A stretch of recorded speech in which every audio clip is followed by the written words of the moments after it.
فلا مضل له ومن يضلل فلا هادي له أشهد أن لا إله إلا الله وأشهد أن محمدا عبده ورسوله قال الله تعالى في القرآن الكريم أعوذ بالله من الشيطان الرجيم يا أيها الذين آمنوا اتقوا الله ولتنظر نفس ما قدمت لغد واتقوا الله إن الله خبير بما تعملون وقال تعالى أعوذ بالله من الشيطان الرجيم ومن أحسن قولا ممن دعا إلى الله وعمل صالحا وقال إنني من المسلمين. Asatidatil kiram, bapak-bapak, ibu-ibu hadirin jemaah pengajian. Alhamdulillah pada siang hari ini kita masih diberikan kesempatan dan kekuatan untuk terus meningkatkan kualitas iman, ilmu, juga amal soleh kita semua. Selanjutnya pada siang hari ini saya diberikan tugas oleh panitia untuk menyampaikan tentang konsep siasah dakwah persatuan Islam di era kekinian. Seharusnya panitia kalau mau membahas tema ini ngundangnya Bigar Dakwah PP Persis. Dan juga di sini yang akan dibahas tentang siasah bagaimana cara kita berdakwah menghadapi kondisi zaman saat ini. Tapi saya mencoba mewakili, tentu saja belum tentu sesuai dengan apa yang menjadi harapan panitia. Karena saya hanya ingin menyampaikan konsep siasah dakwah secara keumuman. Sebab sepertinya yang namanya dakwah itu tergantung siapa, apa, dan bagaimana kita menyampaikan dakwah itu sendiri. Karena memang kita tahu bahwa dakwah itu berasal dari kata dakwat atau dakwatun, yaitu yang diartikan secara istilah itu adalah seruan atau ajakan kepada yang hak. Bagaimana hak di sini tentu saja sesuai dengan Al-Quran dan hadis. Dan di antara tujuan dakwah itu, di antaranya di dalam Al-Quran surat Ali Imran ayat 104. Allah berfirman, A'udzubillahi minasyaitonirrajim. Wa takum minkum ummatu yad'una ilal khair wa ya'muruna bil ma'ruf wa yanhauna 'anil munkar wa ulaika humul muflihun. Di sini menunjukkan harus ada di antara kalian ada umat, satu kelompok yang bisa yad'un, mengajak ilal khair, kepada yang baik, wa ya'muruna bil ma'ruf wa yanhauna 'anil munkar, memerintahkan kepada yang baik dan melarang kepada kemungkaran. Di sini menunjukkan bahwa tugas kita selaku umat Islam harus ada sekelompok orang yang dakwah, mengajak kepada yang hak. Tentu saja ajakan ini harus sesuai dengan Al-Quran dan hadis. Makanya ketika yad'una ilal khair, mengajak kepada yang baik, nah ini dihubungkan dengan apa yang ada di dalam hadis Sahih Bukhari.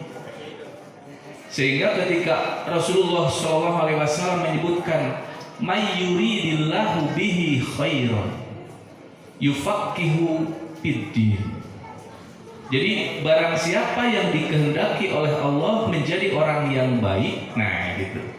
Berarti di sini kalau orang baik berarti dia harus paham terhadap agama.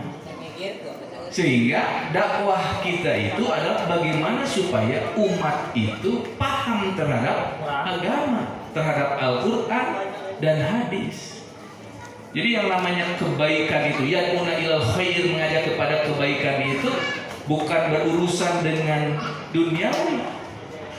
Karena orang yang baik di dunia ini bukan berarti yang mereka hartanya banyak atau jabatannya tinggi. Karena banyak orang walaupun bisa dengan harta, dengan uang, orang tersebut menjadi baik, atau dengan jabatan orang tersebut menjadi baik karena ingin memberikan contoh kepada yang lain. Hanya yang disebut dengan baik di dalam Islam itu, kata Rasulullah, adalah ketika dia paham terhadap agama. Makanya di sini tujuan dakwah kita itu adalah bagaimana supaya orang-orang itu bisa paham terhadap agama. Tujuan kita hidup di dunia ini untuk apa? Kita tahu bahwa di dalam Al-Quran ketika tujuan kita untuk beribadah kepada Allah, maka tentu saja kita pun berdakwah itu dalam rangka agar umat manusia itu beribadah kepada Allah Subhanahu wa Ta'ala. Dan kenapa kita harus berdakwah? Pertanyaannya itu, kenapa kita harus berdakwah? Harus mengajak, menyeru orang-orang agar mereka memahami Al-Quran, agar mereka memahami ajaran Islam. Dan ini sudah ada di dalam Al-Quran, surat Fussilat ayat 33 yang tadi saya bacakan. Allah berfirman, "A'udzubillahi minasyaitonirrajim, wa man ahsanu qawlan mimman da'a ilallahi wa 'amila sholihan." Jadi di sini Allah mempertanyakan, wa man ahsan, siapakah ahsan, yang lebih baik qaulan, ucapannya, mimman da'a ilallah, daripada orang-orang yang menyeru kepada Allah. Di sini menunjukkan tidak ada begitu orang yang lebih baik dibandingkan dengan orang yang mau mengajak, da'a ilallah, berdakwah. Makanya Jamiah Persatuan Islam ini merupakan di antara organisasi masyarakat Islam yang dimana program jihadnya itu yang paling utama adalah dakwah. Nah, ketika kita sudah mengetahui orang yang paling baik itu di antara di sisi Allah itu adalah orang yang mau menyeru kepada Allah, nah tentu saja dakwah itu bukan hanya sebatas lewat mimbar atau secara lisan. Ada juga dengan bil kitabah, dengan tulisan. Apalagi sekarang mungkin Bapak Ibu sudah hampir mayoritas rata-rata sudah memiliki handphone. Hampir setiap umat Islam punya handphone, kemudian di dalam handphonenya sudah ada media sosial, bahkan sudah masuk ke grup masing-masing media sosial. Nah, bisa tidak ketika kita memiliki alat tersebut digunakan untuk berdakwah?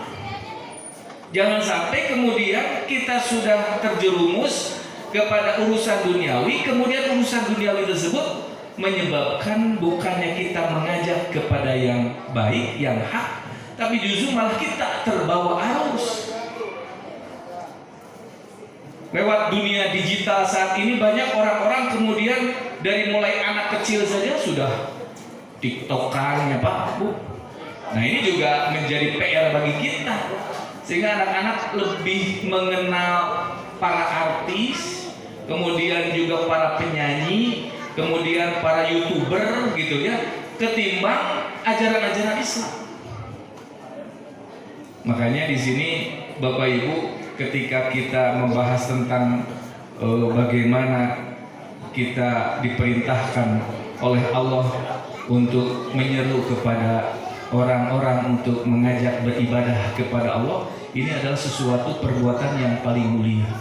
Makanya dulu saya pernah menyampaikan waktu saya membaca kisah Dr. Zakir Naik, walaupun sebagian orang sudah banyak yang kemudian menyudutkan beliau dengan berbagai macam alasan, hanya ini menunjukkan bahwa masih di antara kita itu terus diadu dombakan satu sama lain.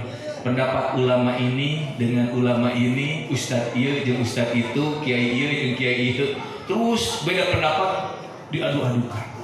Karena memang mungkin ini tantangan bagi kita bahwa ketika kita memiliki keinginan untuk terus berjihad. Karena Rasulullah SAW ketika ditanya oleh sahabat di dalam hadis Sahih Bukhari di dalam Kitabul Iman, bab tentang al-iman huwal amal. Iman itu adalah amal. Rasulullah ditanya, "Ya Rasulullah, ayul amali afdol?" Wahai Rasulullah, apakah amal yang paling afdol? Pak, dari amal dan naon? Pekerjaan, perbuatan. Nah, Rasulullah ditanya amal apa yang paling afdol, paling bagus, paling afdol itu paling utama. Rasulullah memang di beberapa hadis banyak ada yang menjawab sholat ala waktiha, tapi di dalam al-iman wal amal Rasulullah yang pertama kali menjawab adalah amal yang paling afdol imanun billahi wa rasulihi, iman kepada Allah dan Rasulnya. Kemudian itu mamada, Rasulullah kemudian apalagi? Nah, di sana Rasulullah menjawab al-jihad, jihad fi sabilillah. Jadi di sini menunjukkan bahwa amal yang paling afdol yang pertama adalah iman.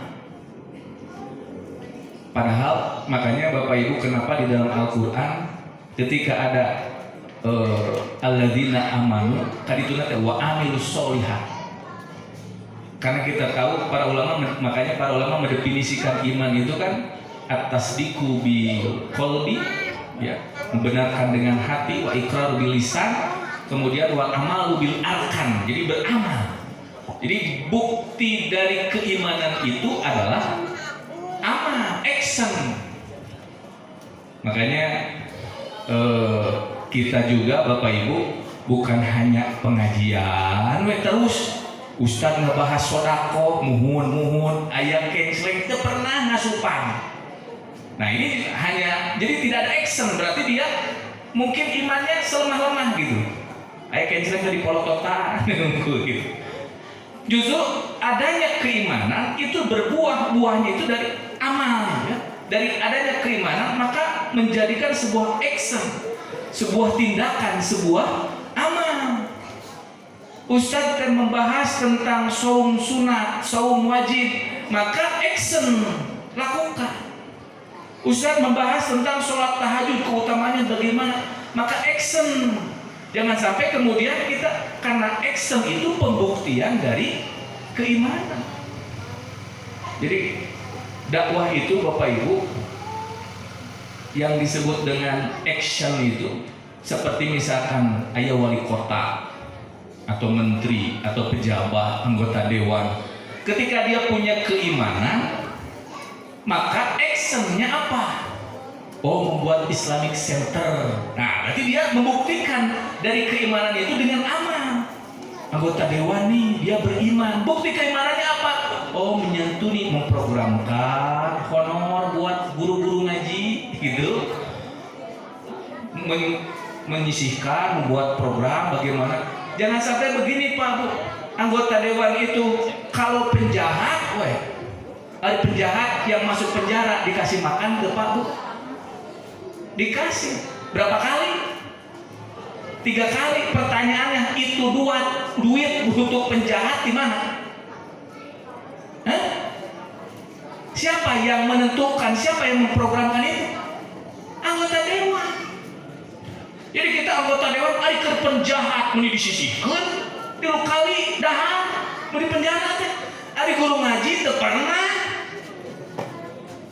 Saya teh Pak Bu, punya bisa anggota dewan jadi. Jadi itu teh Pak pembuktian. Jadi pembuktian keimanan itu adalah amal soleh. Makanya tujuan dari dakwah itu bagaimana? Di antaranya targetnya itu masyarakat al-fahmu. Yang pertama, tujuan dari dakwah itu al-fahmu, faham. Jadi bagaimana tafakuh itu, tafakuh fidin, paham jelas terhadap agama Islam. Yang kedua, tujuan dan target dari dakwah itu adalah penilaian, sehingga orang ketika beres ngaji itu bisa menilai mana yang hak, mana yang batil, mana yang baik, mana yang buruk gitu. Tentu ukurannya disesuaikan dengan Al-Quran dan hadis. Kemudian juga adaptasi dan aplikasi, yaitu pengamalan. Jadi tujuan kita berdakwah itu bagaimana supaya masyarakat bisa mengaplikasikan ilmu tersebut, actionnya. Nah, ketika Rasulullah SAW ditanya amal yang paling afdol itu iman, yang kedua adalah jihad fisabilillah, berjihad di jalan Allah, termasuk dakwah, termasuk mencari ilmu, menyampaikan ilmu dengan mencari ilmu. Itu Rasulullah menyebutkan man kharaja fi talabil ilmi bahwa fisabilillah. Jadi termasuk di jalan Allah, termasuk jihad. Maka Bapak Ibu, ketika saat ini mulai lagi kita ditakut-takutin dengan jenis COVID baru ya, yang kemarin COVID-19, sekarang Omikron, engke aya Abikron. Aya indungna, aya bapana ya, aya budakna deui. Omikron. Sehingga orang sudah mulai ketakutan. Kemudian masjid juga sudah mulai, sekarang ada yang ditutup, pengajian sudah mulai dilarang. Nah, ini menunjukkan gambaran bagaimana. Makanya saya pernah menceritakan sebuah cerita kisah yang dialami oleh Abi Kudama. Dulu pernah saya ceritakan. Masih ingat Pak? Masih lupa?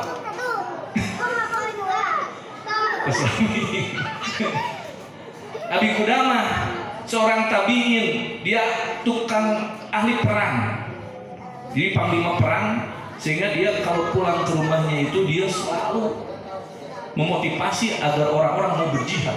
Karena kalau dulu kan jihadnya perang, kalau sekarang jihad itu banyak bukti dia ke masjid, pengajian, belajar, gitu kan. Tantangannya besar. Adanya COVID itu saja sudah mulai banyak sekolah-sekolah yang dihentikan. Nah, Abi Kudama itu, jadi cerita Abi Kudama ini diceritakan di dalam buku yang disusun oleh diceritakan oleh Fudal bin Iyad kalau tidak salah. Jadi Fudal bin Iyad menceritakan kisah ini. Nah, Abi Kudama ini dia ketika sedang berada di Masjidil Haram, ada yang menyebutkan di riwayat yang lain di Masjid Nabawi, bersama temannya sedang menunggu datang waktu sholat.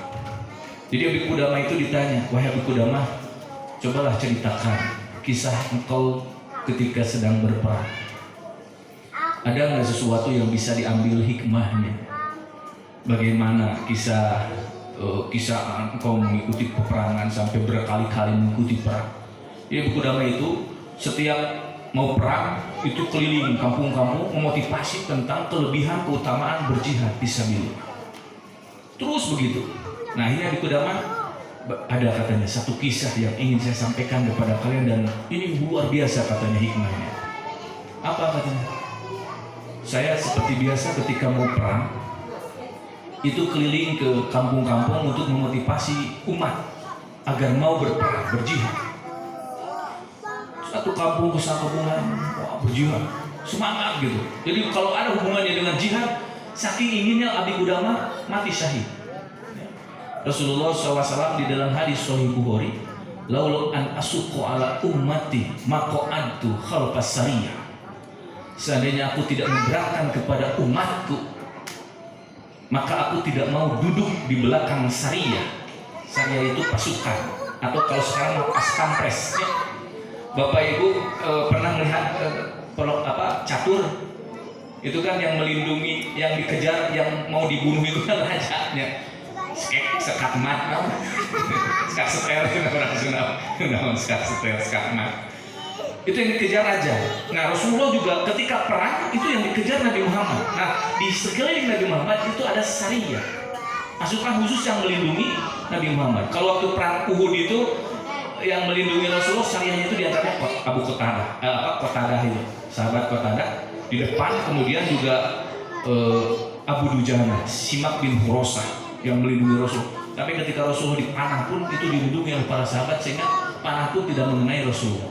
Nah, Rasulullah di dalam hadis itu menyampaikan, walau an asuqqa ummati maqatu al fasariyah. Seandainya aku tidak memberatkan kepada umat, saya tidak akan mau duduk di belakang pasukan. Walawadittu, karena aku pun menginginkan katanya. Antaktula terbunuh fisabilillah. Summa uhya, summa uktal, summa uhya, summa uktal. Rasulullah menyebutkan karena aku pun ingin terbunuh di jalan Allah, summa uhya, kemudian aku pun ingin dihidupkan kembali, summa uktal, kemudian terbunuh lagi, summa uhya, kemudian dihidupkan kembali, summa uktal, kemudian terbunuh lagi. Sampai 3 kali Rasulullah SAW menyebutkan. Pertanyaannya, Bapak Ibu, perang zaman dulu dengan zaman sekarang lebih sadis zaman dulu atau sekarang? Hah? Zaman dulu, mengerikan zaman dulu dan zaman sekarang. Hah? Bedanya apa? Kalau dulu perang pakai apa? Pakai pedang. Pakai apa lagi? Panah. Pakai apa lagi? Tumbak gitu. Kalau sekarang pakai pistol, bedil, tembak, langsung mati. Dulu pakai panah, cerep. Bayangkan Bapak Ibu, kalau Bapak waktu itu perang bersama Rasulullah, terus kena panah pas di mata, cerep, mati belum? Terus kumaha? Cak aja rumah sakit. Cerep, aduh, ya kumaha dicabut keluar bola mata, asupkeun deui. Ngeri Pak zaman dulu. Pakai pedang, cerep, kena perut, keluar usus. Kemana ya? Menyakitkan dulu atau sekarang? Jika menjadi nama saruha. Tapi kalau kita bayangkan dulu itu pakai pedang, pakai tombak, sampai Mus'ab bin Umair itu kan 2 kali ditebas, tangannya sampai buntung, patah. Pegang lagi bendera pakai tangan kiri, ditebas lagi buntung, kemudian ditumbak. Itu perang zaman dulu. Tapi Rasulullah menyebutkan, saya pun menginginkan terbunuh ketika sedang berperang. Dan saya ingin dihidupkan lagi dan ingin terbunuh lagi. Sampai 3 kali ingin terbunuh bisa dulu. Namun cek orang mah asalinu bahula gitu perang. Tapi di sini menunjukkan kenapa ya orang yang mati syahid ingin dihidupkan lagi dan ingin perang lagi. Jadi terbunuh fisabilillah teh jika nu nikmat. Pertanyaannya kata, nanya gitu. Kok bisa? Apakah tidak merasakan sakit? Saya membuka di dalam beberapa buku, beberapa masodir. Sekarang pas di ahli penelitian, ternyata Bapak Ibu, menurut ahli penelitian, ternyata manusia itu Pak di belakang nih, kalau sampai ke kepala di sini, nah di tengah sampai unduk ke bawah ke tulang ekor, itu tulang, begitu. Nah ini di belakang ini, tulang yang di tengah-tengah ini, terus ke bawah ke punggung, itu di tulang di sini itu ada bolong-bolong. Jadi di sini bolong-bolong. Setiap itu bolong. Untuk apa? Itu fungsinya untuk menyebarkan oksigen ke seluruh tubuh. Jadi kalau Bapak Ibu menghirup oksigen dari hidung, nah itu dimasukkan ke hidung, itu disalurkan oleh ini ke lubang-lubang seluruh tubuh. Begitu. Itu fungsinya lubang tersebut. Nah, saya baca ketika manusia sudah mencapai dampak psikologis yang tinggi, lubang-lubang yang ini itu bisa menutup. Maksudnya apa puncak psikologis yang memuncak itu? Contoh, namun Bapak sedih berlebih atau bahagia berlebih, marah berlebih, apa saja berlebih sudah sampai puncak, maka si lubang ini bakal nutup. Nah, maka kalau lubang-lubang ini menutup, maka seorang manusia dalam ilmu kedokteran itu diteliti tidak akan merasa apapun walaupun dia dipukul ataupun disilet keluar darah, dia tidak akan merasa sakit. Kenapa? Ininya tertutup. Makanya Bapak Ibu ketika ada orang, Neng, mama ratunku, sampai nangis memuncak kesedihannya. Maka dia, neng, sadar, digebukan, dicabokannya mata rawas, baang. Kenapa? Kalau sudah memuncak. Begitu juga kalau kebahagiaannya sudah memuncak tuh, itu kan bisa menutup atau apa saja psikologis itu, emosi-emosi yang ada. Kalau sudah memuncak, nutup. Maka saya mengambil kesimpulan, Bisa jadi para sahabat merasakan kenikmatan itu karena ketika dia berperang yang ada dalam di kepala, ayo ketika kena panah Pak, cerap para sahabat Pak, surga. Begitu. Karena surga dijelaskan oleh Rasulullah. Sehingga yang terjadi surga. Sehingga tidak terasa sakit walaupun ditebas, walaupun dipanah. Justru mereka merasakan kenikmatan. Nah ini ya tentang masalah perang. Nah saya kembali lagi pada cerita Abi Qudamah tadi. Jadi Abi Qudamah itu setiap mau perang motivasi. Setelah selesai motivasi, nah ini dalam kisah yang dia ceritakan kepada sahabatnya di waktu di Masjidil Haram. Dia pulang ke rumahnya. Tengah malam tiba-tiba datang seorang perempuan ke rumahnya, mengetuk pintu. Diketuk pintunya, tok tok tok. Assalamualaikum. Abi Qudamah mendengar suara salam perempuan kaget, tapi tetap dijawab. Waalaikumsalam. Pelan-pelan.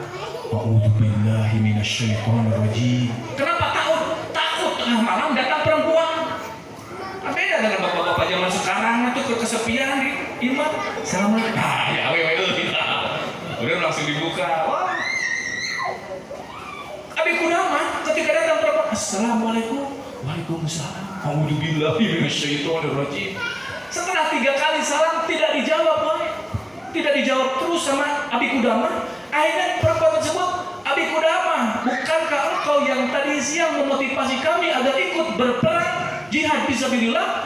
Pak, Abi Qudamah kalau berhubungan dengan perang, tinggal istri, tinggal pamagat, langsung semangat. Pas dibuka ternyata benar kata Abi Qudamah itu seorang perempuan. Hanya saja untung pas saya buka perempuan tersebut menggunakan cadar. Dan dia menyebutkan dalam hati, kalau ini perempuan tidak pakai cadar, pasti perempuan ini cantik. Kemudian Abi Qudamah pun bertanya, ada apa ibu-ibu? Ada apa ibu? Engkau malam-malam datang ke sini. Wahai Abi Qudamah, sebenarnya aku termasuk orang yang termotivasi untuk ikut berperang. Tapi sebagaimana kau ketahui perempuan tidak bisa ikut berperang. Maka aku ingin ke sini itu, kata ibu-ibu dulu, aku datang ke sini untuk mengorbankan anggota badanku, anggota tubuhku yang paling berharga agar aku bawa untuk berperang. Jadi si ibu tersebut punya rambut Pak tebal, panjang. Kemudian dia potong, dikorbankan, kemudian dia diuntun Pak menjadi kelana kuda. Aku korbankan ini rambut agar ikut berperang bersamamu untuk sebagai kelana kudamu. Mudah-mudahan aku mengorbankan rambutmu ini menyebabkan dosa-dosaku diampuni oleh Allah. Betul mah yang dihampura dosa itu lebih kaki itu. Apa yang paling berharga dikorbankan. Karena bagi perempuan mungkin rambut sangat paling berharga pada waktu itu. Akhirnya kemudian diterima oleh Abi Qudamah. Pulang si ibu tersebut. Besoknya Abi Qudamah datang pagi-pagi sudah mempersiapkan segalanya. Rambut si ibu tersebut digunakan sebagai kelana. Di sini menunjukkan Bapak Ibu, rambut kalau sudah jatuh bukan lagi aurah. Ya, kan diurang supaya bapak-bapak, mama ada rambut diseragam. Wah, kita tak aurah bisa tinggal di diseragam mantap gitunya. Akhirnya dipakai. Setelah dipersilakan, Abi Qudamah seperti biasa memberikan semangat kepada pasukan untuk berperang. Wah, diberikan semangat, motivasi bagi semangat berjihad. Setelah beres memberikan motivasi, ketika mau berangkat, tiba-tiba dari belakang Abi Qudamah ada seorang pemuda masih kecil gitu. Jadi disebut pemuda enggak, masih remaja begitu. Dia naik kuda, berteriak, Assalamualaikum Abi Qudamah, Abi Qudamah. Abi Qudamah pas melihat ke belakang, dia menyebutkan di dalam kitabnya itu disebutkan, ketika aku melihat anak tersebut, seakan-akan aku melihat rembulan yang bercahaya. Saking gagahnya gitu Pak. Remaja gagah menyelendangkan busur panah. Naik kuda seperti yang sudah pandai. Kemudian datang ke Abi Qudamah, pas dilihat ternyata masih kecil. Ada apa wahai anak kecil? Kau datang ke sini? Abi Qudamah, aku datang ke sini untuk ikut berjihad, berperang fisabilillah. Kata Abi Qudamah, apakah kau masih punya ibu? Masih, katanya. Kalau begitu kamu pulang, berjihadnya di rumah, berbakti kepada orang tua. Wahai Abi Qudamah, aku datang ke sini justru aku disuruh sama ibu saya.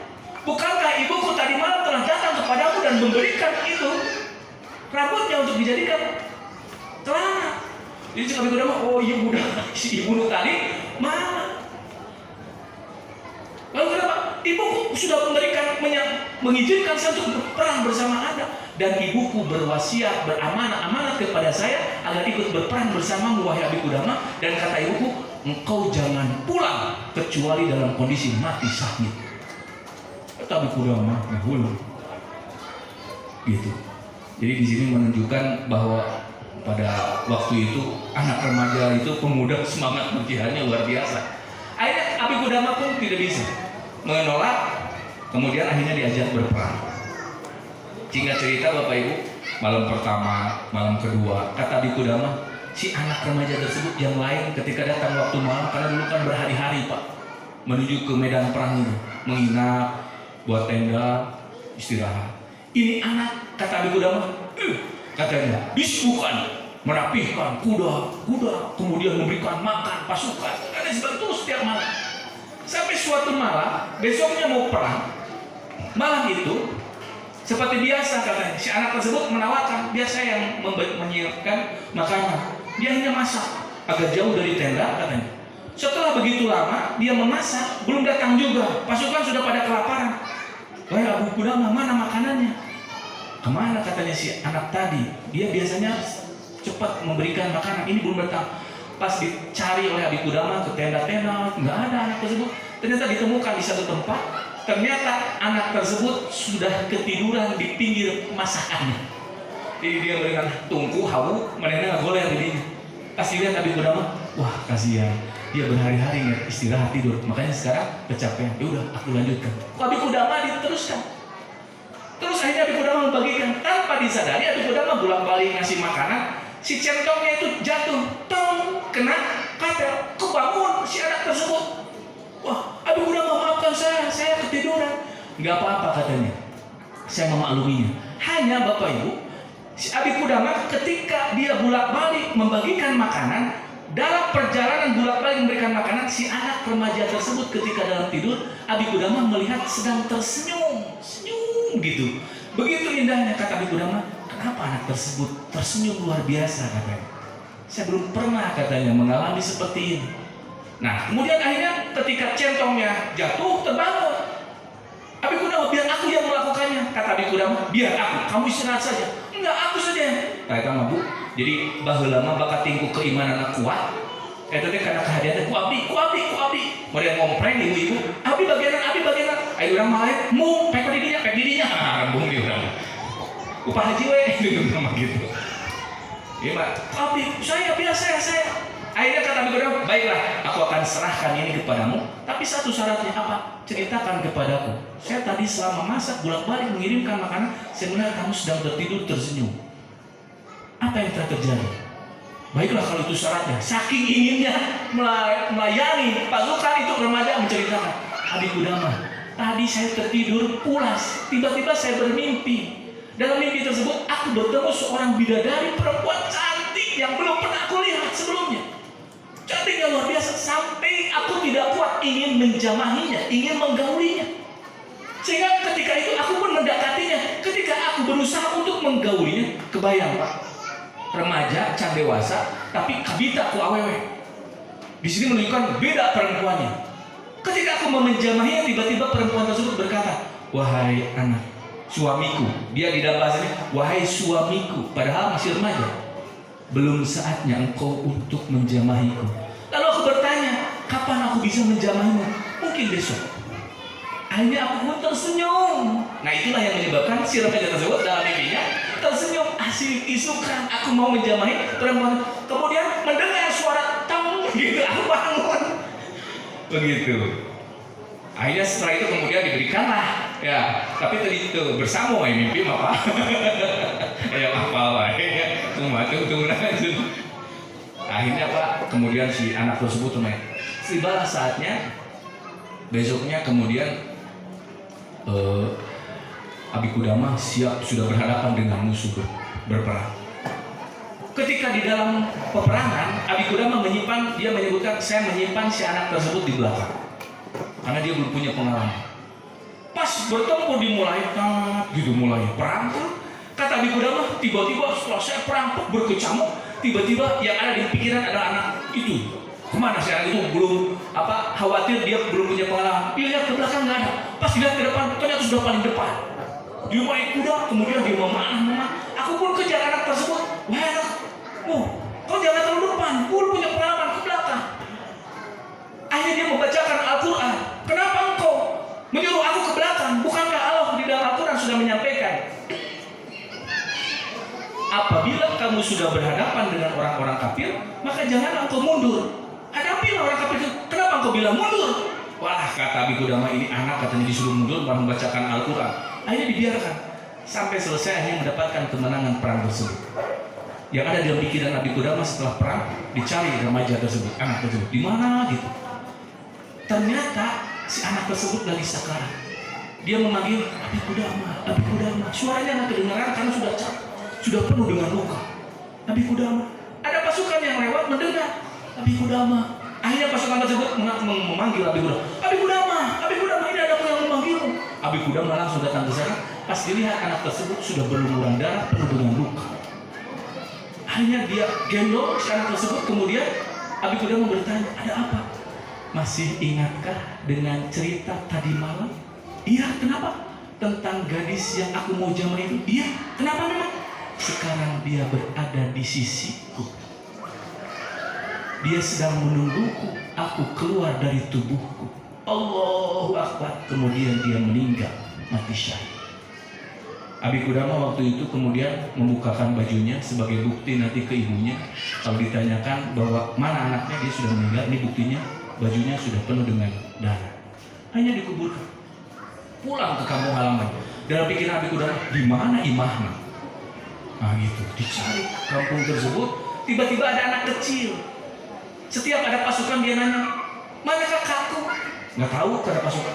Setiap ada pasukan, mana kakakku? Mana kakakku? Kata Abi Qudamah, mungkin ini adiknya yang si remaja tadi. Neng, apakah kakak kamu yang remaja itu ikut perang bersama? Iya. Di mana rumah ibu kamu? Di sana. Tunjukkan aku. Ditunjukkan oleh anak tersebut. Akhirnya sampailah di rumah anak remaja tersebut. Kemudian Abi Qudamah mengucapkan salam, Assalamualaikum. Kemudian si ibu tersebut menjawab, Waalaikumsalam. Siapa di luar? Kata Abi Qudamah, aku Abi Qudamah. Mendengar Abi Qudamah berarti yang perang sudah pulang. Benarkah kau Abi Qudamah? Benar, aku Abi Qudamah. Abi Qudamah, ada apa engkau datang ke sini?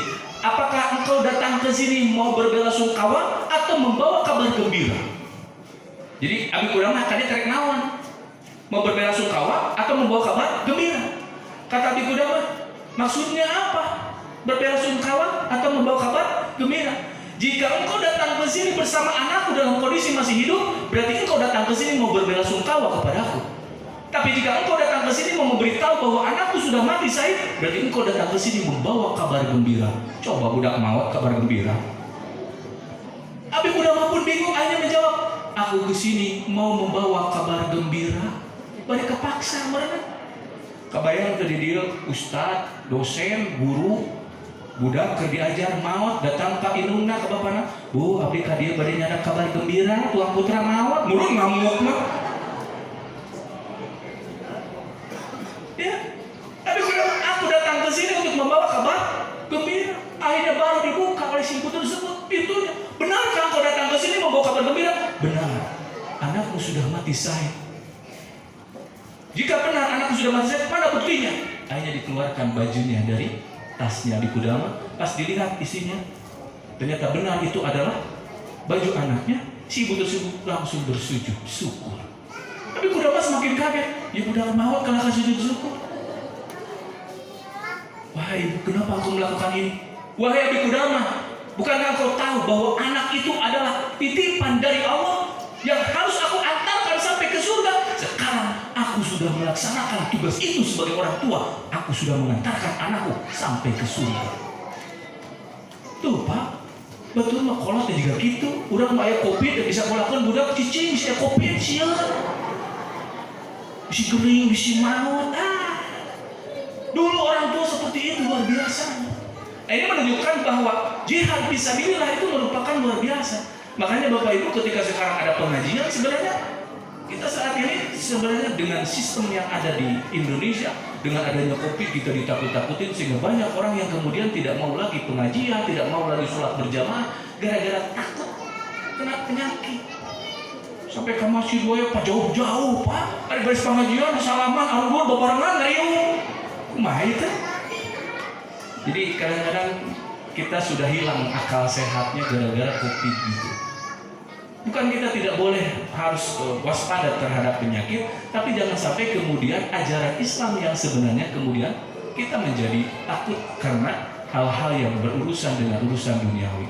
Makanya di sini menunjukkan ketika Rasulullah SAW ditanya apa amal yang paling afdal, itu adalah iman, yang kedua adalah jihad fisabilillah. Nah makanya menyampaikan ilmu itu termasuk adalah jihad fisabilillah, kemudian juga mencari ilmu juga termasuk jihad fisabilillah. Maka tentu saja ketika dakwah ini menjadi sebuah kewajiban bagi kita semua, nah maka konsep dalam Islam dalam berdakwah itu sudah jelas adanya di dalam Al-Quran surat An-Nahl ayat 125. Itu konsep dakwah sebenarnya. Nah ini pernah juga saya sampaikan kalau tidak salah di sini. Allah berfirman, "A'udzubillahi minasyaitonirrajim. Ud'u ila sabili rabbika bil hikmati wal mau'izatil hasanah wajadilhum billati hiya ahsan." Jadi 3 Pak konsep dakwah dalam Islam. Yang pertama, konsep dakwah dalam Islam itu bil hikmah. Ya. Jadi konsep dakwah yang pertama itu dengan hikmah, walaupun para ulama beda-beda pendapat tapi sepertinya sama, intinya ke sana. Ada yang menyebutkan bahwa seperti di dalam Fathur Raji, Ar-Raji menyebutkan bahwa hikmah itu adalah dalil yang pasti, atau At-Tabari mengartikan dengan wahyu yang diberikan kepada Nabi. Al-Maraghi mengartikannya adalah perkataan yang benar dan tegas dengan dalil yang kuat. Kemudian juga Muhammad Abduh mengartikan bil hikmah itu adalah dengan ilmu pengetahuan. Ibnu Katsir mengemukakan bahwa hikmah adalah yang bijak dalam perbuatan dan perkataan. Jadi hikmah itu adalah perkataan dan perbuatan yang baik. Jadi intinya di sini bahwa yang pertama konsep dakwah itu Bapak Ibu, bagaimana supaya orang itu merasa nyaman dengan ajakan kita. Jangan justru malah membuat lari. Makanya kalau Bapak Ibu baca di dalam kitab ilmu ya, bagaimana cara kita berdakwah itu bagi seorang guru, Rasulullah SAW menyebutkan dalam hadis tersebut, yassiru wala tu'assiru. Berikanlah kemudahan dan janganlah membuat sulit. Jadi jangan sampai kita berdakwah itu membuat orang ketakutan, sulit, mencerna dan sebagainya. Makanya dalam sistem ini disimpan oleh Imam Al-Bukhari dalam kitab ilmu. Di sini menunjukkan guru ketika menyampaikan ilmu itu sesuai dengan ala qadri ukulihin, sesuai dengan akalnya. Kabayang teu Pak Bu sim guring pun anak kelas 3 SD lebat dininya pas bade ulangan ngapalkeun bab saum yang membatalkan saum teh minum, makan, jima pun anak harus aya hari jima teh naon kan budak keneh. Bila aku kusim kuring dijelaskan gitu. Terus aku tulis kayak jawabannya iya. Nah ini menunjukkan bagaimana mengajak orang lain itu sesuai dengan ala qadri ukulihim, sesuai dengan kondisi akal, kondisi bagaimana keadaan masyarakatnya. Kalau misalkan dulu saya pernah menyampaikan juga di sini tentang masalah ini, bil hikmah itu seperti apa. Karena memang kadang-kadang di dalam hadis kalau tidak salah Rasulullah SAW menyampaikan kepada Siti Aisyah, kata Rasulullah di dalam hadis tersebut, ya Aisyah innallaha rafiqun yuhibbur rifqa, kan gitu. Wahai Aisyah, sesungguhnya Allah itu maha lembut dan mencintai kelembutan. Wa yu'ti ala rifqi, dan memberikan kepada yang lembut. Ma la yu'ti alal unfi, apa-apa yang tidak diberikan kepada yang kasar. Jadi di sini menunjukkan bahwa Allah itu maha lembut, maka kita pun diperintah untuk selalu berbuat lembut. Lamun cek orang Sunda mah hanap asor, hade goreng kubasa gitu. Hanya ini menunjukkan dalam ilmu komunikasi yang harus kita pelajari. Makanya dulu saya pernah menyampaikan kan tentang metode dakwah ini yang harus diperbaiki oleh kita itu bukan hanya tegas, keras, benar, tapi juga harus luwes, ya. Karena memang kita menyampaikan berdakwah itu bukan hanya sekedar menyampaikan. Model guru asal ngajar. Sok ayeuna kunaon guru-guru teh ngasuh ngajar, budak rek ngarokok rek bangor rek henteu kumaha manehna. Jadi kita guru melakukan tindakan itu sekarang sudah tidak bisa dilaporkan sekarang. Karena sekarang ada undang-undang, guru marah kepada murid itu sudah termasuk bully, kekerasan. Ada undang-undangnya, pasalnya, dihukumnya. Akhirnya guru teh sarila deh. Padahal sudah jelas di dalam Islam pendidikan terhadap anak. Kenapa Rasulullah SAW menyebutkan jika anakmu sudah berumur 10 tahun tidak mau sholat 4.000 tenggel. Dan dengar lagi atau dengar pendidikan, bikin kaparotong malah yang dengeran atau terus mana itu kayak sholat pukul bikin kaparotong. Bukan, tapi dipukul itu siapa? Sholat. Ketika disuruh sholat tidak mau, udah 10 tahun, pukul, ceprot. Maksudnya apa? Supaya anak mau sholat. Ini pendidikan. Tidak bisa ada hukuman memukul. Dalam artian pukulan tersebut sebagai pendidikan supaya anak mau sholat. Saking sayangnya gitu sama anak, khawatir anaknya terjerumus masuk ke dalam neraka, makanya sholat, sahur. Nah gitu. Jadi di sini menunjukkan. Nah sekarang guru kebanyakan ngerangkeng. Justru di sini ya dalam berdakwah itu tidak seperti itu. Bagaimana supaya bisa diterima? Makanya saya dulu pernah menyampaikan sampai mengikuti kegiatan hypnoteaching. Saya di pesantren Benak pernah ikut coaching, kemudian mengikuti hypnoteaching. Semua guru diikuti bagaimana supaya bisa menghipnotis, bahwa menyampaikan ilmu itu yasiru wala tu'asir, permudah. Iya kadang-kadang cek guru matematik, berat, perhatikan hese kita pelajaran cek guru nawa hese, cuma dicek baru nah. Jadi di sini menunjukkan harus memberikan kemudahan, makanya di dalam hadis tersebut basyiru, berikanlah kabar gembira, wala tunabbiru, jangan membuat lari. Makanya persis ketika berdakwah, zaman sekarang bagaimana supaya orang itu menjadi datang bukan malah pergi. Kalau orang ditakut-takutin terus begini. Waktu saya tahun 2019 membimbing jamaah haji yang plus di Saudi, itu dari Surabaya datang ke saya, Ustadz saya selama di Surabaya nggak pernah lagi ke pengajian. Kenapa ya? Loh kenapa nggak ke pengajian? Di sana Ustadz kalau pengajian nakut-nakutin terus, neraka lah, siksa kubur, aku nggak mau katanya disiksa nakutin. Padahal justru di sini menunjukkan harusnya dijelaskan. Ada saatnya kemudian dimotivasi tentang masalah, diberitahukan kenikmatan di surga. Karena setiap manusia itu Pak, ada yang dia ikut itu karena seperti anak saya Pak, ada dua. Yang satu yang kedua itu yang beda model. Yang satu ditakut-takutin nurut. Yang kedua ditakut-takutin ngelawan. Jadi bukan ditakut-takutin tapi diiming-iming. Mungkin di pasien atas. Siap. Nah gitu Pak.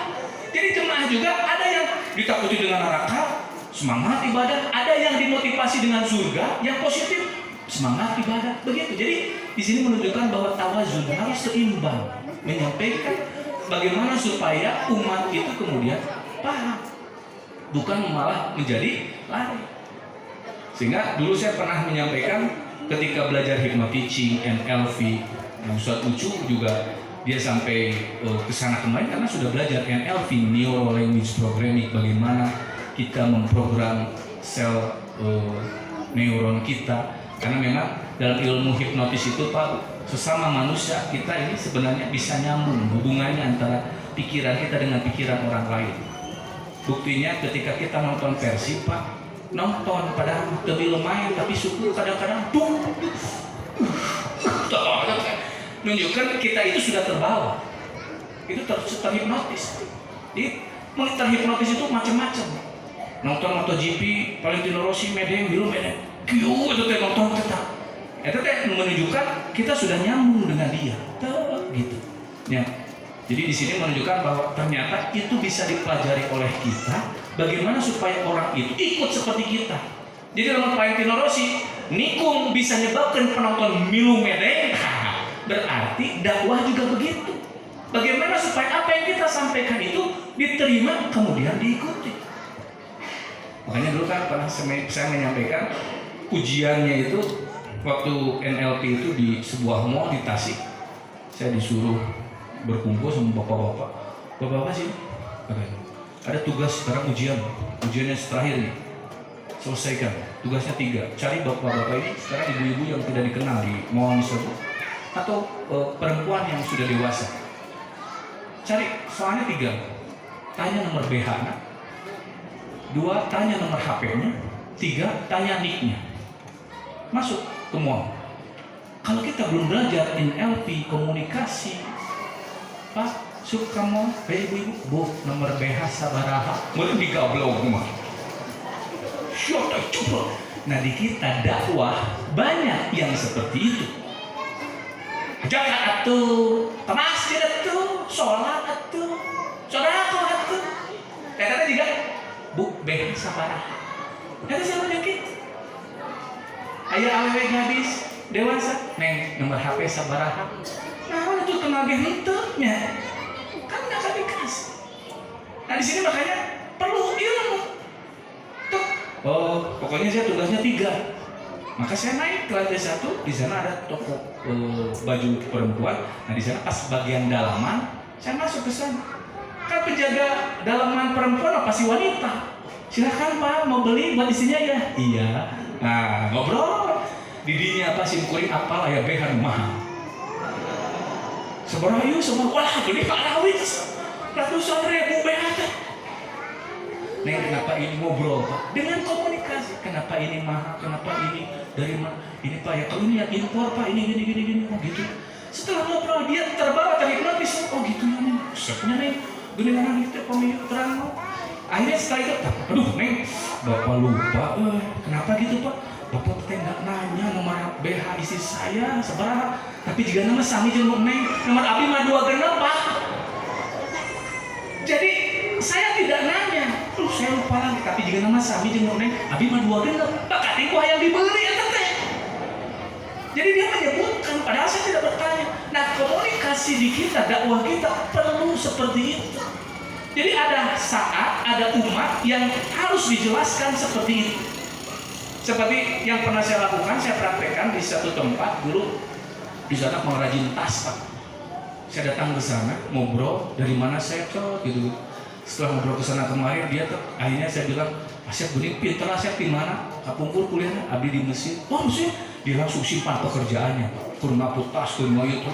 Atau langsung ngejalan-jalan. Wah gitu saya di Mesir, kumaha Mesir dah. Saya ceritakan tentang Mesir, terpana begini Pak, Mesir. Tahu Pak, di zaman itu dipegang oleh orang-orang kaya, orang-orang muslim di sana Pak kaya-kaya. Rahasia nama Pak, mereka tidak pernah lupa zakat. Asyik naon zakat teh? Tuh. Jadi mereka belum paham. Kenapa mereka tidak zakat? Karena belum Pak. Saya jelasin Pak, zakat itu begini-begini. Nah di Mesir Pak, tuh kan zakat itu ada yang baru. Allah si Asyik, kumaha tuh Bapak Matara. Kedepan atas tak ayeuna Bapak pamih hoyong sapatos di Mesir kedah zakat. Nya Bapak cing Asyik ngetangkeun. Ustaz Asyik cenah nitip ieu zakatnya. Dititipkeun pajer ka pajer ukeun musim goreng teh. Terus ilustrasi sim goreng kan jadi ngagabut. Asyik Bapak untungna geus 100%. Gara-gara ngaluarkeun zakat. Tuh nyata. Itulah dakwah. Jadi di sini menunjukkan ketika kita bil hikmah itu adalah bukan hanya sekedar intinya benar gitunya, kudu sholat, kudu zakat gitunya, tapi juga harus mengetahui. Kalau saya sering menyebutnya mecamu, medan cuaca musuh, itu dalam dakwah. Jadi ketika kita mau berdakwah harus tahu medannya. Ya, kamu di Persis mah ayeuna masih ada tuh jadi masalah, gitu kan? Ayeuna jelema pada aranting kieu, nah ngajak sholat ka ayeuna gitu kan? Belum paham pentingnya sholat, maka di sana kita harus masuk dulu baru di sana disesali tuh. Ini belum dibuka, siapa mata sholat, orang dakwah. Makanya di sini Bapak Ibu, ketika kita bagaimana berdakwah itu bisa sukses, maka ini kita harus melihat medan, cuaca dan musuh. Jadi cuaca teh berhubungan ke musim naon, berarti bulan Rajabnya sah. Tapi udah kita harus kurang biasa, harus apa gitu. Jadi ketika cuaca dalam artian akhirnya kita diundang untuk menyampaikan, Ustaz ini pengajian keluarga, maka sampaikan tentang keluarga dalam Islam. Ketika diundang untuk acara pernikahan, maka sampaikan bagaimana sakinah, mawaddah, warahmah, usaha anak saya tanah. Sampaikan bagaimana tentang pendidikan terhadap anak. Jadi harus sesuai lah. Ulang pikir kali sunatan, bahas tentang nikahan tuh nyambung aja teman. Eta dakwahnya harus sesuai gitu, medan, cuaca, musuh. Nah musuh ini yang harus kita pahami, siapa yang diajak oleh kita. Jangan sampai kemudian kita berdakwah antara di dalam, internal, misalkan di keluarga, di jamiah persis. Ketika kita keluar, maka kita harus memahami. Dan itu yang harus dilakukan oleh kita jamaah persis ketika kita ingin diterima. Bagaimana memahamkan Al-Quran dan As-Sunnah itu tentu saja harus mengikuti dengan apa yang konsep di dalam Al-Quran tadi. Kemudian juga wal mau'idatil hasanah. Mau'idatil hasanah itu tentu saja para ulama berbeda-beda. Ada yang menyebutkan itu adalah nasihat atau peringatan yang ada di dalam Al-Quran, sebagaimana itu dinyatakan oleh Al-Baghawi. Kemudian juga As-Suyuti menyebutkan itu merupakan perkataan yang lembut. Nah di sini menunjukkan bahwa memang dakwah itu saat sekarang haruslah seperti Nabi Musa kepada Fir'aun, waqula, dan ucapkanlah oleh kalian itu qaulan layyinan, dengan bahasa yang lemah lembut. Ini menunjukkan bahwa dakwah itu memang harus seperti itu. Karena tadi kata Rasulullah, Allah itu rafi yuhibur rifqi, gitu ya. Kemudian Syekh Qutb menyebutkan mau'idah hasanah itu adalah nasihat yang masuk ke dalam hati dengan lembut. Jadi di sini menunjukkan apa yang disampaikan oleh kita, ajakan kita itu harus sampai ke dalam lubuk hati. Oh, begini. Ketika kemudian juga ada yang menyebutkan dalil-dalil yang memuaskan. Ada juga yang menyebutkan yang menafsirkan adalah targhib dan tarhib. Jadi memberi dorongan untuk perjalanan kepada taat. Nah itu adalah targhib. Kemudian juga tarhib, memberikan ancaman, peringatan kalau kita misalkan tidak begini, tidak begitu, maka ini nanti konsekuensinya kita akan mendapatkan itu. Kita akan disiksa oleh Allah, kita akan mendapatkan dosa dan lain sebagainya. Jadi ini menunjukkan bahwa al-mau'idatul hasanah, konsep yang kedua ini, bahwa inilah bahasa yang harus kita lakukan. Seperti di dalam model sekarang Pak, ada orang nulis macam-macam di media sosial. Ketika apa yang dibaca kadang-kadang itu tidak sesuai dengan mimik yang kemudian mengetik, sehingga kadang-kadang ya teh heuleuy atawa serius mata di media sosial mah keur heuleuy kurang dianggap serius jadi ngambek kepada. Itu teh menunjukkan bahwa di sini yang harus kita pahami adalah bahwa di dalam dakwah itu memang kalau bil kitabah membutuhkan ilmu itu sendiri.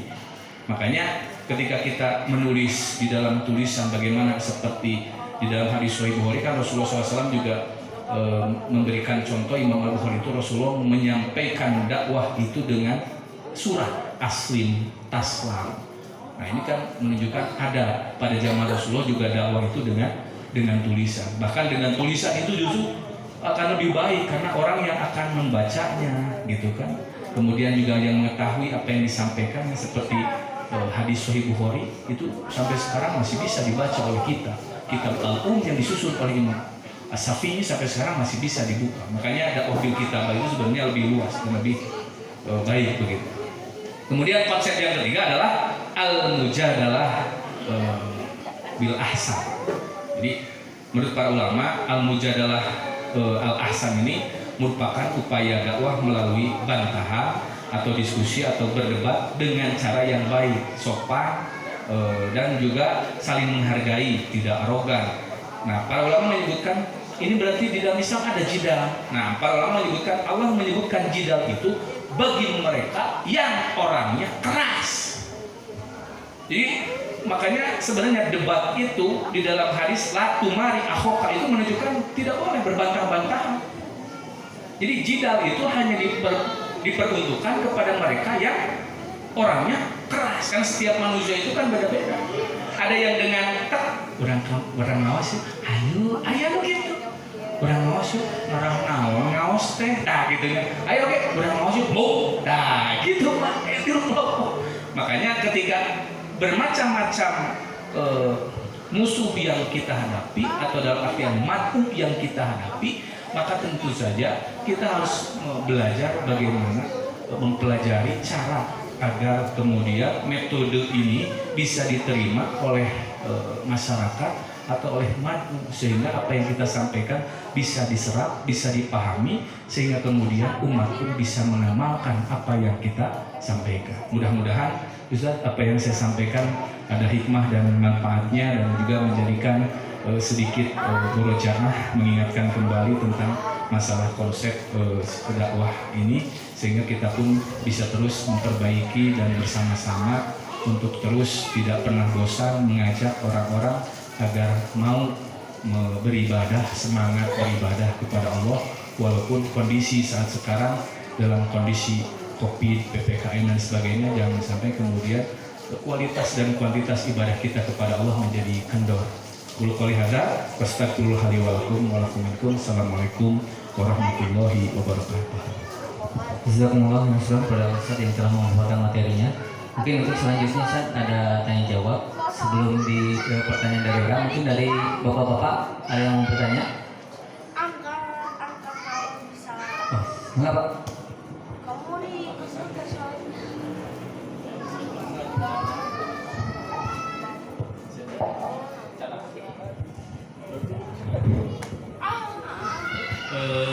kembali ke tema Ustaz, tentang siasah Islam Bangita nayana naroskeun sumgering nah urang masih keneh biasa berkiprah dalam bersiasah misalnya di partai gitu Ustaz. Kenge urang terutama Persis gitu Ustaz. Sakitu panggilna. Jadi dakwah lewat siasah berarti ini. Kalau ini kan kalau tema siasah dakwah. Kalau dakwah masuk di siasah, ini sebenarnya kemarin kita di PP Persis, Ketua Pimpinan Daerah se-Jawa Barat dan DKI Banten diundang. Sampai saat ini jadi dakwah itu sepertinya bukannya tidak ada hasil, tapi sepertinya harus bersama-sama, karena memang lewat siasah ini dakwah akan lebih cepat. Sebagai contoh, dulu ketika Ahok kemudian Pak Jokowi masih jadi gubernur, ketika ormas Islam sepakat berkumpul berdemo bagaimana supaya ini kelar, diskotik ini ditutup karena meresahkan masyarakat, itu begitu susahnya luar biasa. Tapi ketika kemudian dengan siasat, partai-partai kemudian memilih, akhirnya terpilihlah Anies Baswedan. Ketika Anies Baswedan kemudian tutup, langsung ditutup. Jadi di sini menunjukkan memang siasat dalam Islam itu penting. Ketika kita sekarang tidak peduli dengan siasat, maka siasat akan dikuasai oleh orang-orang non-muslim. Kan sekarang sudah banyak masyarakat muslim yang sudah menjadi anggota dewan. Sayangnya yang menjadi anggota dewan, yang menjadi pejabat, yang menjadi pemimpin, mereka orang-orang Islam yang keimanannya minim. Sehingga tadi actionnya minim juga, begitu. Makanya bukannya malah berdakwah, tapi malah terkontaminasi, akhirnya terbawa arus. Oleh sebab itu makanya PP Persis mohon doanya juga dari semua jamaah. Kemarin Ustadz Uus ya, bidang jamiah, dan yang di bawahnya itu adalah bidang siasat, Dokter Muslim. Beliau akan mulai saat ini mencoba untuk ke PC-PC itu menawarkan untuk ikut madrasah siasah di PP Persis. Ini mungkin sudah disampaikan oleh Ketua PD. Jadi setiap dapil silahkan. Jadi jangan begini Pak, tiba-tiba ada datang ke PC, datang ke PD, nyuhunkeun rekomendasi abdi bade giringan, caleg dan lain sebagainya gitu. Tapi justru PC lah yang mempersiapkan. Sekarang dapil 1 PC mana wae ya, sok bersatu berkumpul pemuda dibina, kemudian dipahamkan tentang politik siasat. Setelah itu kemudian ketika mereka sudah paham, maka itu jadi itu kudu ngadagoan. Selama ini kita nunggu milih sahanya kayak ngali calon. Nah, orang ngadagoan harus, dan kita sekarang actionnya dengan apa? Makanya di Kota Tasik pemuda alhamdulillah sudah bergerak. untuk dapil ini siapa, untuk dapil ini disiapkan. Makanya PP Persis menunggu sebenarnya dari pimpinan daerah, pimpinan cabang, siapa di antara anggota atau jamaah Persis yang siap berdakwah lewat siasah. Karena memang kalau tidak kita siapkan, yang terjadi Pak, nu daftar daerah mah ngode rekomendasi mun jalani nu jadi ge kadang-kadang mah nggak ditinggalkan jaminan teh. Kawin dipalili ke orang gitu, sehingga tekarawas orang teh gitu. Dalam artian tidak ada amal solehnya setelah mereka jadi itu kurang. Mungkin dalam amal solehnya seperti yang tadi saya sampaikan. Ini mudah-mudahan saja PP Persis ini dalam setahun ini bisa menyukseskan persiapan untuk Pilpres dan pilihan legislatif untuk 2024. Ya, itu. Mister, ada pertanyaan dari melalui WhatsApp. Ustadz, apa dakwah Persis yang dulu dalam membasmi TBC Tahiyul Narkoba masih relevan untuk diterapkan sekarang, yang justru pelaku TBC yang sekarang lebih keras daripada Persis dalam menyampaikannya? Masih relevan, makanya sesuai dengan matmu yang tadi. Kalau orang tersebut susah dengan nasihat yang baik, dengan ucapan yang baik gitu, maka tentu saja dakwah yang seperti dalam artian tegas dan keras itu masih relevan, begitu. Jadi masih bisa dilakukan sesuai dengan kondisi yang dihadapi, begitu. Sehingga tentu saja Jamiah Persis ini harus bisa bersiasah itu. Siasah bagaimana kita mengetahui orang ini mah dengan nasihat seperti yang tadi. Ketika ada 3 kelompok, maka dengan dakwah yang seperti dulu Persis masih bisa relevan? Masih bisa, tapi sesuai dengan apa yang dihadapi. Jangan sampai begini, Fir'aun saja orang yang paling durhaka, paling bawong, paling Nabi Musa dakwahnya waqula lahu qawlan layyinan, ucapkanlah dengan bahasa yang lemah lembut. Kita sekarang sesama muslim, apalagi kita mau menggunakan bahasa-bahasa yang keras gitu. Jadi di sini menunjukkan wajadilhum itu adalah bagi mereka yang keras, maka kita pun harus keras begitu. Baik, mungkin ada pertanyaan lagi? Silakan.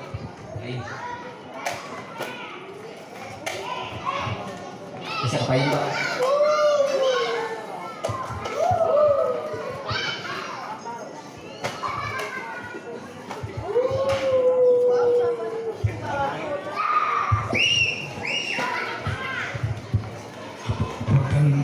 Kapal musim buling lengkapna ke akhiran. Ayah sakit di musim kuning yang diteruskan perkawis budaya mengelingkan atau mengelingkan kencering di tiap pengajian. Musim kuning ketangkep di daerah, khususnya daerah Singkuring di Pangalengan. Salah satu hambatan masyarakat dongkap ke masjid teh kerja sesah ngajak lagi. Kami perkawis ekonomi waktu ayeuna gitu eta teh ngarupakeun rasa ketakutan gitu. Yang tawis anu hadir kumargi sieun ku kencering sok sanaos sifat sukarela dalam bentuk rupiah yang kecil. Tapi bagi orang yang tidak membawa walaupun 1 lembar rupiah jadi beban ketika tidak mampu memberikan. Dan kondisi di daerah itu pada umumnya yang saya rasakan lebih baik memberikan 1 karung sayuran kepada mubalik daripada memberikan 1 lembar 2.000 pada kencing. Nah, bagaimana hal tersebut, apakah bisa dihilangkan khususnya di Jamiah Persatuan Islam? Hatur nuhun. Baik, untuk masalah kencing saudara, dia mah kealaman Pak, aya tilas preman ngadongeng ka Singkuring. Ustad abdi teu cenah preman, tukang mabok, tukang malak di terminal. Lah ka abdi mah. Abdi teu cenah dirinya teh pun biar ibunya nangis agar dia berubah. Tara jumaahan, tara sholat. Pas rek jumaahan, karena wilayahnya bukan persatuan Islam. Nah, pusorban nih di Popeye so cari bukain sentuh. Pas mainan asup tuh, alah geuning mayar Jumatan teh. Tuh jadi balik deui. Ayo gitu. Iya akhir abi langsung ya kayak gitu. Nah, Nemawi Bapak Ibu di dia nunjukkan tadi kesimpulan. Jadi apa yang saya sampaikan, ketika dakwah itu disesuaikan dengan medan, cuaca dan musuh. Jangan sampai kemudian orang ini jangankan untuk sodako gitu, bilmal gitu. Untuk ke masjid saja masih berat. Di Tasik ada masjid Pak, itu ketika Jumatan boro-boro untuk gensleng datang ke masjid saja susah. Ketika DKM-nya ngoling agnia udah ngaliwat tiap beres Jumatan bingung Pak. Jadi bukannya ngasih tapi malah dikasih. Jadi dikasih snack, dikasih makan sampai meluber keluar. Yang tadi hanya 2 baris. Makanya di sini menunjukkan bahwa dakwah itu harus disesuaikan dengan medan, cuaca dan musuh. Jadi jangan sampai umat di sini kondisinya sodakohnya misalkan dengan sayuran dengan tidak jadi masalah. Maka itu yang kemudian harusnya bagi kita tadi siasat bagaimana supaya udah ngaji sampai bari masihan wortelna, sampai pasir kolna gitu. Teu kudu ku atos, pimpinan jamaahna kudu pinter. Kamu disumput, tapi nggak jual gitu kan. Tapi bahankeun ka ustaz. Jadi di sini menunjukkan bahwa banyak cara lah untuk berdakwah, hanya jangan sampai kita terpaku kepada satu persoalan. Makanya tadi saya menyampaikan 3 konsep itu. Ya. Jadi bil hikmah, wal mau'izatul hasanah, yang terakhir wajadilhum.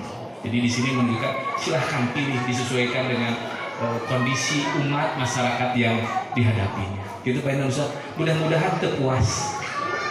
Aku kali hada Assalamualaikum warahmatullahi wabarakatuh. Jazakumullah khairan pada Ustadz yang telah membawakan materi dan juga pertanyaan-pertanyaannya. Mudah-mudahan ini menjadi ibrah untuk kita semua sehingga kita bisa melaksanakan dalam